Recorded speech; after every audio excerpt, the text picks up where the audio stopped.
কিসের জন্য আমি একটা শব্দ পেলাম? চোনা তো আবার নিশ্চয় আম চুরি করতে এসেছে। এ তো ভূত মনে হচ্ছে। রাম রাম রাম রাম রাম রাম রাম। ভূত আমার ভূত, পেতনি আমার ছি, রাম লক্ষণ ছাতে আছে, করবে আমার কি? এ গলাটা কেমন চেনা চেনা লাগছে জানো? এ বাবা, নাম দিবি না? ও তুই, এই তো আসার সময় হলো। কটা বাজে এখন? মা সব আম রান্নাঘরে রেখে দিয়েছে। রে, এত বক বক করছিস কেন? ঘুমো না। আচ্ছা, দরজায় তো তালা দেওয়া, তুই আসলি কি করে? এইভাবে। কোথায় গেল? কোথায় গেল? দেখলি? তুই এই ম্যাজিকটা কোথা থেকে শিখলি? আমাকে শিখিয়ে দিবি? আমার গুরুদেব আছে না, গুরুদেব, সে আমাকে শিখিয়ে দিয়েছে। তাহলে আমাকেও গুরুদেবের কাছে নিয়ে চল।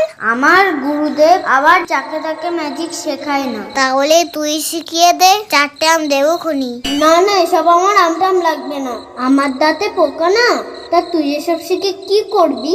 আরে তুই বুঝতে পারছিস না, মা যখন হাতা নিয়ে আসবে না, তখন আমি শুরু করে ভানিস হয়ে যাবো। আহ, গরমে এটাই শান্তি।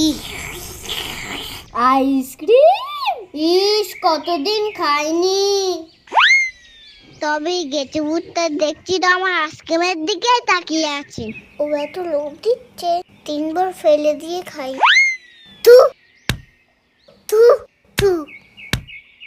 এ তুই একটু সরে বস না, আমার দিকে কি দেখছিস? আমাকে একটু দে না আইসক্রিম। ঠিক আছে, দিতে পারি, একটা শর্তে। আমাকে এই ভ্যানিশ ম্যাজিকটা শিখিয়ে দিবি তো?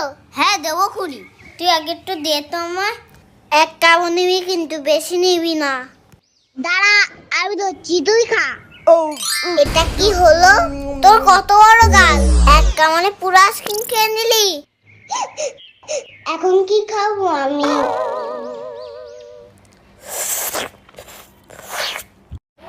তোর থেকে আমার একটু এক কামড় দে না। ও, নিজেরটা তাড়াতাড়ি খেয়ে আমারটায় ভাগ বসাতে এসেছো? আমি সত্যি বলছি, পুরো আইসক্রিম খাইনি, তোর থেকে একটু দে না। সে আমি তোকে ভালো রকমই চিনি, যা এখান থেকে।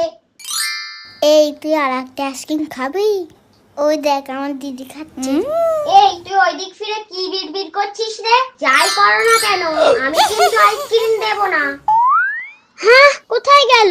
মা দেখো, আমার আইসক্রিমটা যেন কি করে খেয়ে দিল। দেখ এবার মা তোর কি করে। মার সাথে নিয়ে তাড়াতাড়ি তোর মন্ত্রটা বলে আমাকে ভ্যানিশ কর দে। ওরে বাবা রে, মায়ের কাছে তো কোনো মন্ত্র খাটবে না। আমি পালাই বাবা।